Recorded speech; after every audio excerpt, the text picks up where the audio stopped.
Well, just because we're in preseason camp, that part of it's actually really easy. Just because we're in the middle of preseason camp. School hasn't started yet, and we're just focused on that. And from when we wake up in the morning to when we go to bed, we're just focused on getting better as a football team.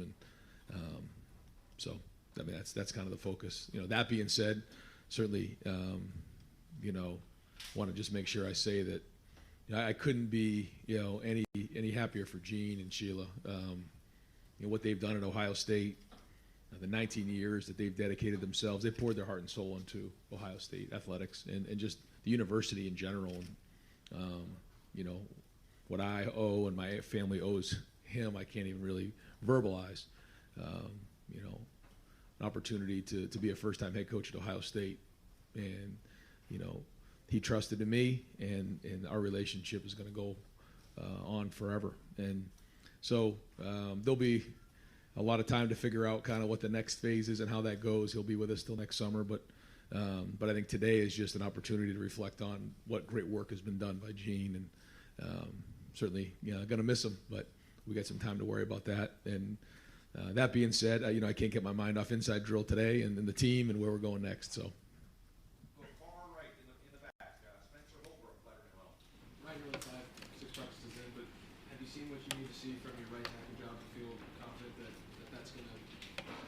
Right tackle. Yeah. We've been moving some guys around to figure out what the right mixture and combination is going to be. So when you say right tackle, I like the progression that we're making. I think that when you look at Josh Fryer, when you look at Tegra, when you look at Jimmy Simmons, and when you look at Luke Montgomery, all four of those guys are competing at a high level. Zen's also in there. George is getting better. But those four guys are competing, and we're trying to figure out what is the best mixture of right and left. And Justin and Mike and all the guys in there are working hard to figure that part of it out. But I'm encouraged. I'm excited. I think we have a chance to be good at that position. When you have Josh Fryer there for basically the entire spring at left tackle, yep. And now you start to move that around, is there any caution in doing that, knowing that you might mess something up unintentionally? I mean, we always have to figure what the best five is and then where their best position will be. We've had guys that have swung before. You guys know that. And some guys it's easier than others. Josh has been able to kind of move back and forth pretty good, which really helps his value. Other guys, it's a little bit harder. But for the most part, all four of these guys are pretty athletic, and they're not really, too right-handed or left-handed, so they can handle it a little bit better. But we want to get settled here, by midweek here, end of this week, so that guys can kind of settle into those positions. But if we don't make those decisions now, it's going to be harder to make them in 2 weeks down the road. So those are the hard decisions that we've been talking through, and when we're evaluating, like literally as we speak. Fourth row middle, Pat Murphy, 24/7 Sports.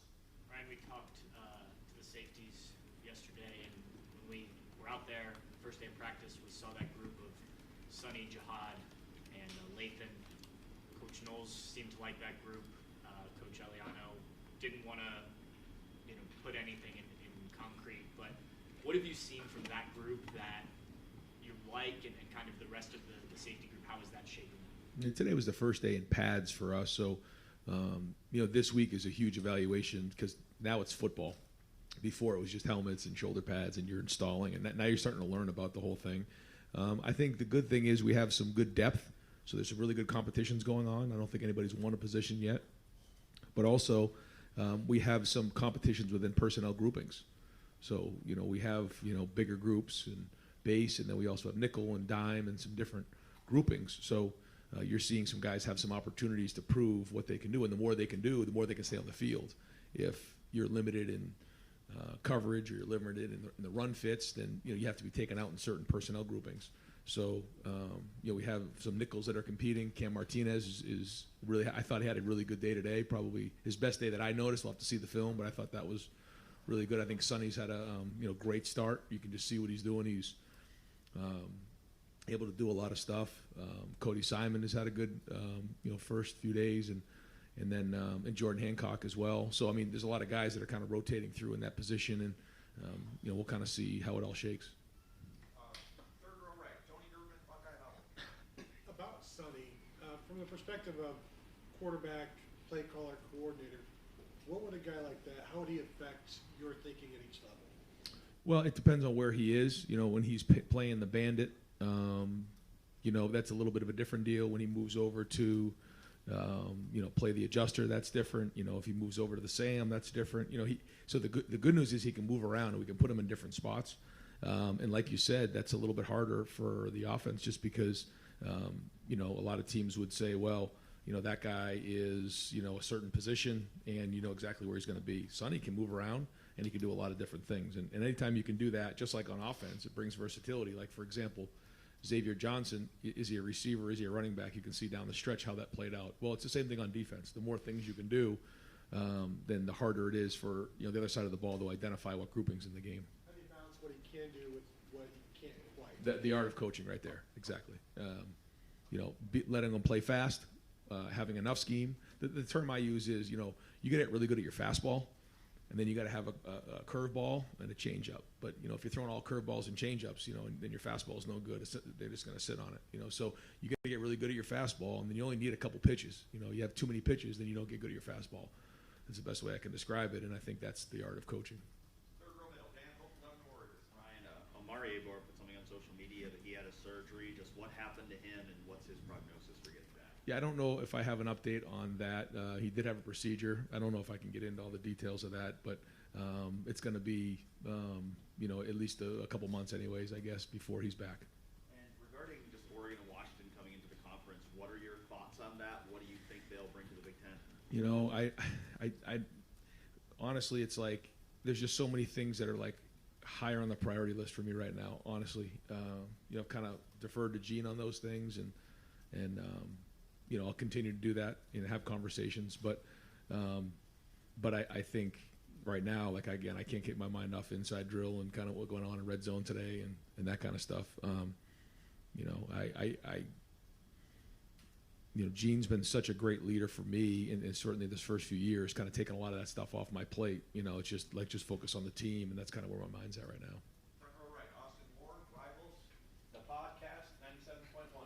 Right, Omari was probably maybe 4th or 5th down there on the depth chart. I don't know. That's the way you see it. You wanted to play maybe less guys, pare down the rotation a bit at defensive end. When you evaluate that group of on the edge that you have right now, how do you feel about it? Yeah, I feel okay because I feel like you got JT, Jack, Kenyatta, and then you're seeing Caden, Mitchell, really. Having a good camp, and you can see it. You guys will have an opportunity to see a couple more practices, but I think you'll just see the way that those guys are moving in their pads. You can see the way that they're running. You can see early on in the season, I think you'll see some good production out of them. And we have some young guys coming up and trying to be creative about some other backup plans. But if we can stay healthy in those positions and continue to grow, then we'll have what we need.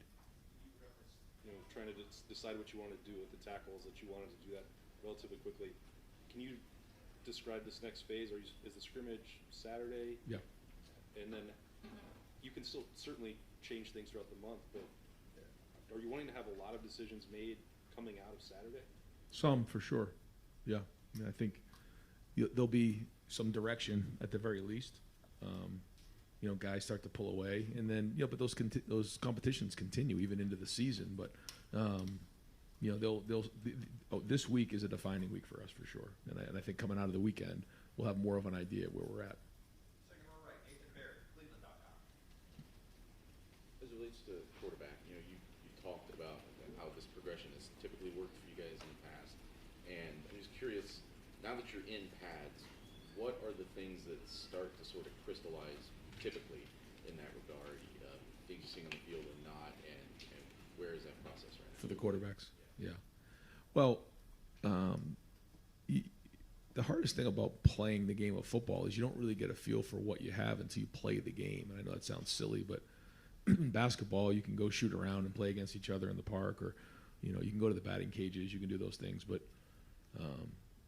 in football, how do you really simulate a game? And for a quarterback, how do you simulate the pass rush?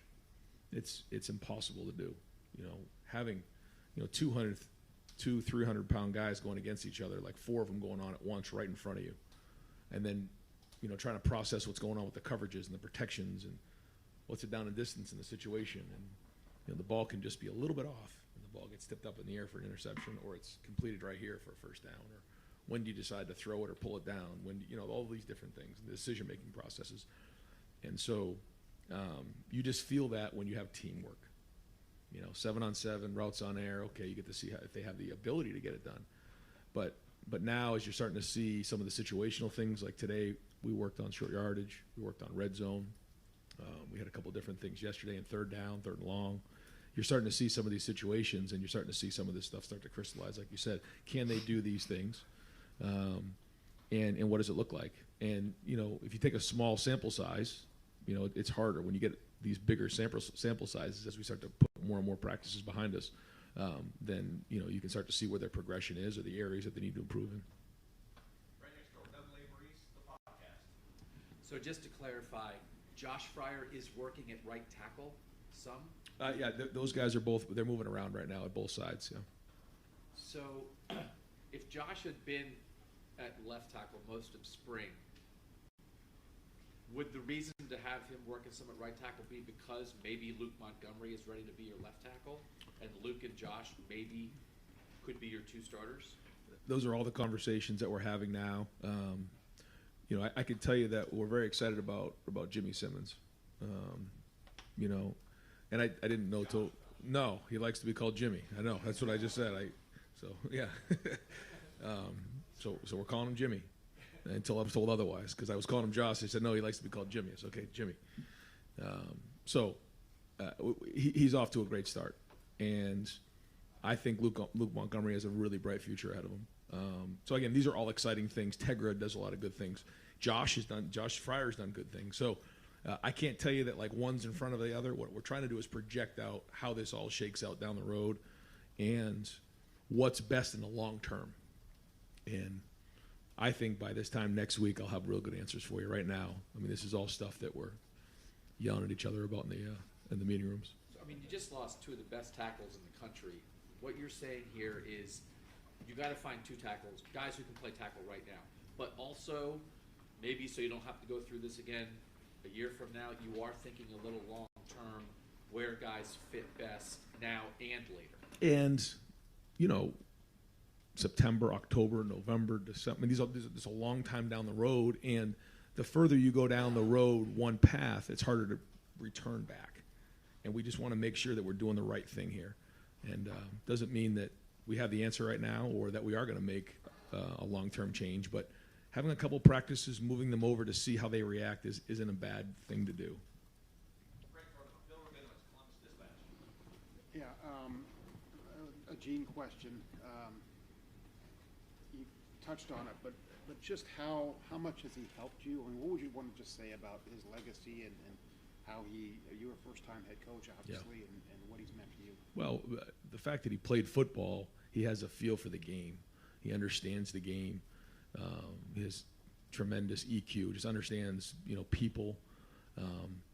And I just think about, 36 sports and over 1,000 athletes that he manages and all the coaches. And there's just so much going on here at Ohio State. There's so much that comes at him politically. Just there's a lot going on. And the way that he's handled it with grace is remarkable. And just, weekly things that he and I would talk about, or he'd come on a Friday morning and we'd talk about that game, and he'd just give you just different, bits of advice, whether it's, how to manage people or, what's coming down the road, just, how to handle being the head coach at Ohio State, because it's unique in and of itself, what to stay focused on, what not to listen to, what to, really focus your efforts on.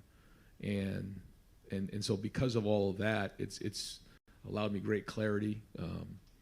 It's also allowed me great confidence to do my job. That along the way, just that he believed in our values and how we do things here, and has allowed us an opportunity to hire one of the best staffs in America. And so but I just see the interaction he has, what he's put in place here, the Circle of Care, the Leadership Institute. I could go on and on. But ultimately, when you leave someplace, you want to be able to talk about the impact you've made on people. And there'll be a lot of people that talk about that for sure, and I'll be one of them. Talk about the scrimmage, and a guy like Evan Pryor, who hasn't played until last year, obviously, really hasn't really played much in 4 years. How's he coming along, and how important is Saturday for guys like that? Well, it's funny you say that because I just getting off the field here, some guys flashed. I thought he flashed today. I thought he had a nice practice, so that was exciting to see him back. With the pads on, we were not tackling to the ground today. We had a tackling drill, but we didn't tackle guys to the ground. We will on Saturday, so that'll be great. But it was a physical practice, and he showed up. I thought he was moving good. I think he's getting his confidence back, coming back from the injury. As you know, he's a threat out of the backfield, running routes, but he's also, learning to really run the ball inside the tackles as well. So good to have that weapon. Right next door, Joey Kaufman, Columbus Dispatch. I know it's probably early for this, but any better sense on how you want to handle play calling, either the scrimmage or the season as we get more of things? No, nothing new yet. Figured I'd try. And with regard to the tackles, you talk about kind of mixing and matching them and other stuff you're yelling about in the meeting room. Yep. What are the for those 4 guys, like what are the traits you're like weighing that, like is there one thing one guy does really well that you like, or how are those kind of factors all weighing? Yeah, I don't know if I go through and compare all of them right now, but we need somebody that we can count on in protection to hold up against the best defensive ends in the country. That's the good news is they're going up against there's some really good ones every day in practice, so that's a good test. But they also got to have the toughness to be able to not only handle what we do mentally, but throughout the whole season. So there has to be some resilience about them mentally, and then physically have the ability to athletically block the guys that we need to in the run game and the pass game, and have the length to be able to do that physically. I think for the most part, the guys who are there, they're built like tackles. Luke could probably play multiple positions. He's that athletic, but they all have the length to do it. And, they don't have necessarily the experience, and that's what we're trying to get in practice every day. But, yeah, we're looking for guys who are athletic enough but also have the toughness to be able to do what we need to get done and win games in the fourth quarter and obviously the end of the season. You mentioned Amari. How are you guys health-wise other than that? Okay. Yeah, okay. Yeah, I mean, there's not, anything else right now that's noteworthy. There's a few things that come up, that are short-term, but that's part of being at camp. Right next door, Tim May, on 3 Letterman Road, the Tim May podcast. Show, whatever. 2 quickies. Number one, when Gene came to you and said, Ryan, I want you to be our next head football coach, just in a nutshell, what did he lay out to you? What was that moment like? You understand what I'm saying? Because that was life-changing for you. It was. Well, it was unique just because of the situation in 18 and then the way it all played out. In 18, when he pointed at me, I thought he was pointing behind me, because I wasn't sure if he was talking about me or not. But then as things played out, there was a lot of people involved with that to help manage that and make that a successful situation. And then we had conversations leading up to that, at the end of that season, certainly with Urban and everything else. So, but I think for me it was that he believed in me as a person, and that was a big decision. And again, that's why I'm so grateful for it. But he obviously saw something and that instilled confidence in me to do my job. It's pretty interesting listening to you today, going through these defensive guys you're seeing rising and coming around, and you understand what I'm saying. I mean, are you liking this head coaching aspect of things instead of being a glorified offensive coordinator to a certain extent? I mean, what are you getting most? What have you gotten most out of it, even this past week? I mean, I would say I probably have gone back to some of my old ways this past week, quite honestly. But I think as we were just talking here, think about that season And Greg Madison stopped by today, you know, so we were talking and had a great conversation with him, and just he gave some great feedback. But going into that season, I forget what it was, but I don't know how many guys on that defense had actually started in a college football game. And then you compare that to what we have coming back this season. So much more experience. And you just see it. You see it with the confidence. You see it the way that, you know, the guys are coaching on that side of the ball. But it has been great in the off season. It has been great in the spring and certainly in the preseason to be around it. But I'd say the last probably week or so I've been focused on the offense. Are you backsliding because you have to, or are you backsliding because it's natural to backslide? Natural to backslide, probably. Yeah. Third row right, Cameron T. Robinson, The Athletic. Brian, when you talked about Jordan Hancock and about how much improvement you've seen from him, where do you see it the most, or is it just he's just flashing all the time? Yeah, the DBs have flashed in general, getting their hands on a lot of throws, much more challenging of the routes. But Jordan is very competitive. I think the biggest thing is Jordan had a full season of preparation going into this year, where last year he had that hamstring and it just got him out of whack. And that was a very difficult thing to come back from. As you guys know, those hamstrings can be really difficult. They're just finicky. And so I think that's the first thing. Plus, you know, when guys get into that, you know, that third, fourth year, you know, they start to get their rhythm going. They start to feel it. And, you know, so you're starting to see that with Jordan. Denzel, the same way. Just tremendous. Davison has been really good.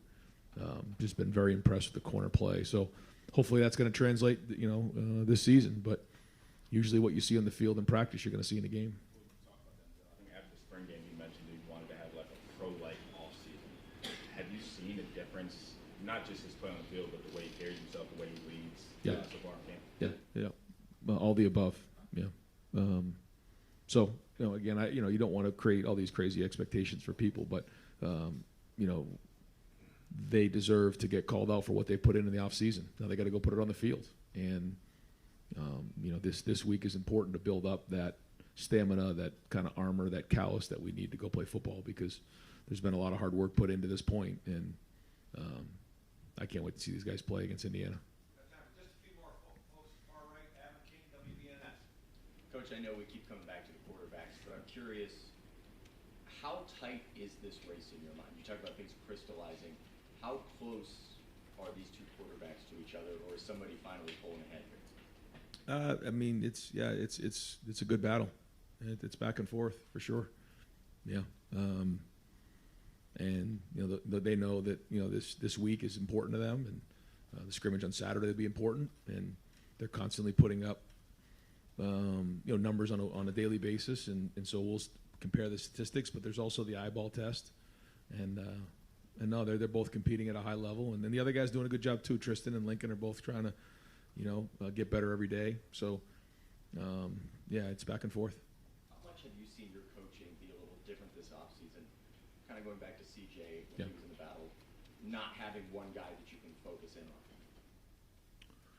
Yeah, that's probably yeah, that's a good question. It hasn't really changed the coaching. It's just a different dynamic. Yeah. Yeah, I think when you look at where, you know, Justin and CJ were,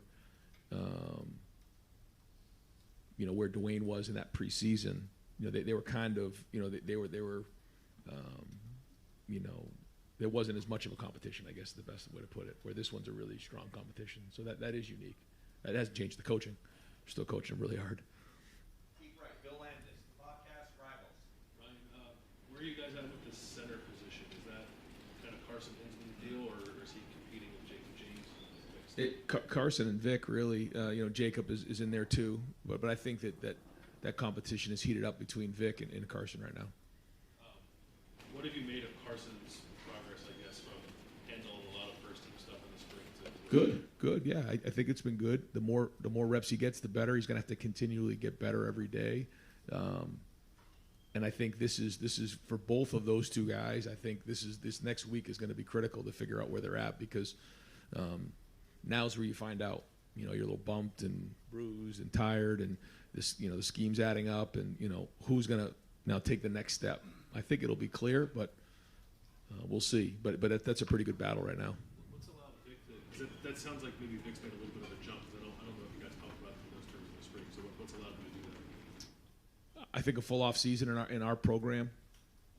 I think he's changed his body. I think he understands what we're trying to do now, and the resources that we have here. So he's a different looking body than he was in the spring. Deep left, Justin Holbrook, CMH. Gene still has about a year left here. What do you hope to still learn from him before he's on his way out the door? He's still a resource in the backyard. Yeah. Conversations. Yeah. Just as there's a lot of things that are going to be changing. We have a new president, and then we'll have the transition with a new AD, and so there'll be some change. Although, like I mentioned to Gene when he told me about it, that's kind of par for the course. I feel like since since I started in 19, every year there's usually something that goes on, and so we'll just manage it the best we can. And I think his legacy speaks for itself. But I know that he wants this to go really smooth, and I know he wants to make sure the transition's really smooth. What have you learned from your relationship with him that you'll use or try to use for the next AD when they take over?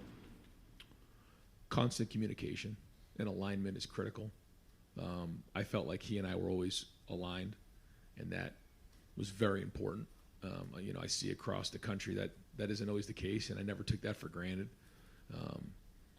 And being the AD at Ohio State isn't easy. Being the head coach, the head football coach at Ohio State isn't always easy. There's a lot of stuff that comes at us, but we stuck together on times, and there was most of the time we agreed on things, but there was a couple times we disagreed on something, but had great conversation and worked through it, and challenged each other, but just had a great relationship, not only working relationship, but also just as friends, and Sheila and Nina, and so I'm hoping that we can, with the new AD, build the same relationship.